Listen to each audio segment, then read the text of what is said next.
Hello everyone, I am Swati Tyagi, economic tutor. और आज के हम इस वीडियो में डिस्कस करेंगे बैलेंस ऑफ पेमेंट, जो आपका मैक्रो इकोनॉमिक्स का सबसे लास्ट चैप्टर है। इस chapter and plus foreign exchange को मिला के आपके 6 मार्क्स के एमसीक्यूज आएंगे। वीडियो को एंड तक ज़रूर देखना। जैसा कि मैं अपनी हर वीडियो में बताती हूँ, मैं बीच में एमसीक्यूज के ऊपर भी डिस्कशन करती हूँ, तो आपको ये पता होना बहुत ज़रूरी है कि किस चैप्टर में से कैसे एमसीक्यूज आने के चांसेस होते हैं। ठीक है गाइस, वीडियो स्टार्ट करते हैं।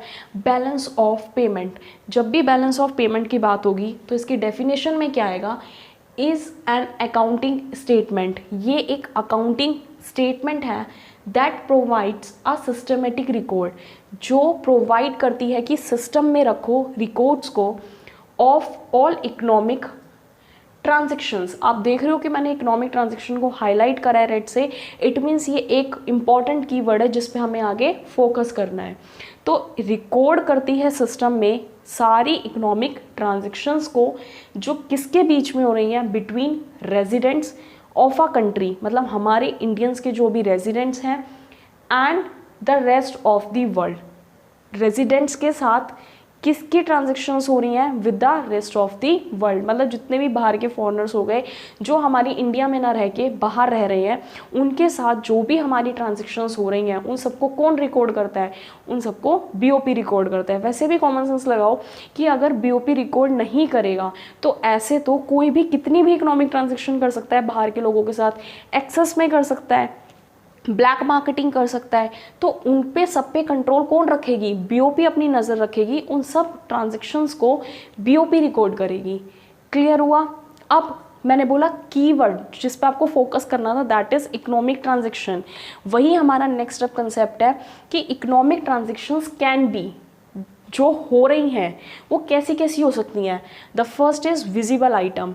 विजिबल वर्ड से पता चल रहा है, जो ईजिली विजिबल है, जिसको हम देख सकते हैं, टच कर सकते हैं। और जैसे ये सपोज मार्कर है, मैं इससे लिख भी सकती हूँ, इसको टच भी कर पा रही हूँ, तो ये क्या हुआ, विजिबल आइटम। तो जो भी आइटम्स हमारे हम देख सकते हैं, मशीन हो गए या हमारे पास चेयर हो गई, टेबल हो गई, कुछ भी हो गया, कपड़े हो गए, तो वो सब विजिबल आइटम्स के अंदर आएंगे। इनविजिबल, जिनको हम टच नहीं कर सकते, वो अगर हमारी एक्सचेंज हो रही है। The third, unilateral transfers. Unilateral transfers like gift, यहाँ से मैंने यूएस से भेजा है या मुझे यूएसए से रिसीव हुआ है। अगर हमारे यहाँ पर कोई अर्थक्वेक आ गया, फाइनेंशियली हेल्प मिल गई हमें बाहर की कंट्री से, ग्रांट्स हो गए, डोनेशंस हो गए, तो वो यूनिलेटरल ट्रांसफर्स होते हैं हमारे। Another name is one way transaction. हमारे यहाँ पर अर्थक्वेक आया है तो उन्होंने हमें फाइनेंशियली हेल्प करी है, डोनेशन दिया है, ज़रूरी नहीं है उनके वहाँ पर भी क्या आई है, अर्थक्वेक आया है, तो वन वे ट्रांजेक्शन हुई।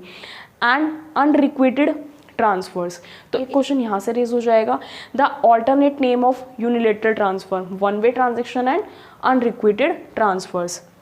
The last is capital transfers. Capital transfers are classified into two categories, capital receipt and capital payment. जिन्होंने गवर्नमेंट बजट की वीडियो नहीं देखी वो एक बार जाके ज़रूर चेक कर लें, मैंने उसमें पूरा एक्सप्लेन किया है गवर्नमेंट रिसिप्ट और गवर्नमेंट एक्सपेंडिचर को। इन शॉर्ट यहाँ पर डिस्कस करते हैं कैपिटल रिसिप्ट। रिसिप्ट मीन्स आना। सपोज मैंने बाहर से बोरोविंग्स करी है, कैपिटल रिसिप्ट में कंसिडर होगी। कैपिटल पेमेंट, मैंने जो बोरोविंग्स की थी वो मैंने पूरी की पूरी पे कर दी, उनका अमाउंट दे दिया। Repayment of loan, that is capital payment. Clear हुआ?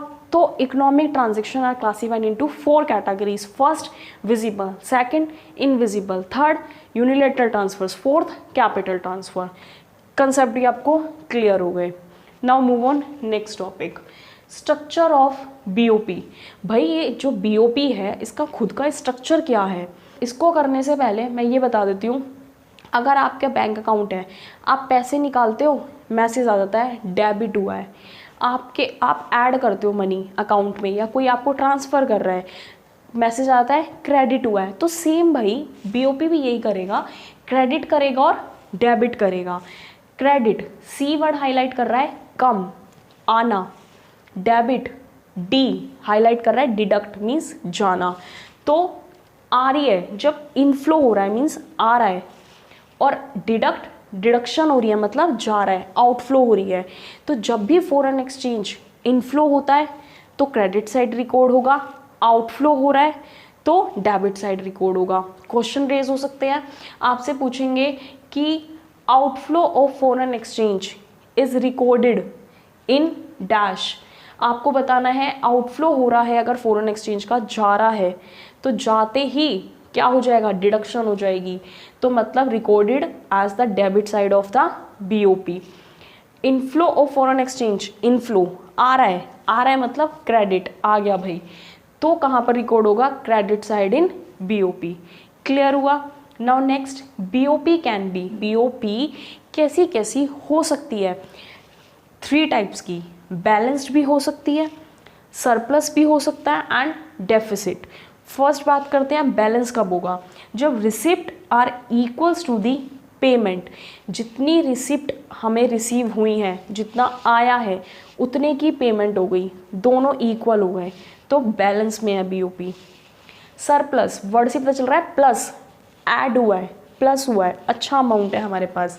Receipts are greater than payment, suppose receipt है हमारे पास 1200 और पेमेंट हमने करी है 1000 की, तो रिसिप्ट ज़्यादा है, सरप्लस है। बीओपी में डेफिसिट कब है, जब रिसिप्ट तो कम है और पेमेंट ज़्यादा है। अभी मैंने वर्ड आपको बताया, सरप्लस मीन्स प्लस, आपके पास ऑलरेडी प्लस में है अमाउंट, तो मतलब अच्छा अमाउंट है, रिसिप्ट ज़्यादा है। डेफिसिट मीन्स कमी, मतलब अब आपके पास जो पैसा रखा हुआ है वो कम है, तो रिसिप्ट कम है और पेमेंट ज़्यादा है। एग्जाम्पल देख लेते हैं, 800 की रिसिप्ट है, पेमेंट हुई है 1000 की, तो रिसिप्ट आपकी कम है। क्लियर हुआ।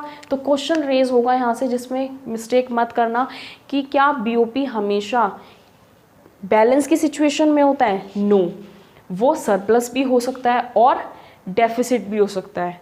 क्लियर हुआ। तो हमने यहाँ पर 3 टॉपिक्स की बात करी, डेफिनेशन, इकोनॉमिक ट्रांजेक्शन्स किस टाइप की हो सकती हैं, और BOP can be balance, surplus and deficit, and structure of BOP में क्या होगा, क्रेडिट और डेबिट साइड होंगी एज यूजुअल, जो आपके बैंक अकाउंट्स में आपके अमाउंट निकालते ही डिडक्ट होती है और ऐड होती क्रेडिट होती है। क्लियर हुआ होगा आपको गाइस। अगर कहीं फिर भी डाउट है आप मेरे को कमेंट सेक्शन में लिख सकते हो, मैं आपको क्लियर कर दूंगी। Thank you so much.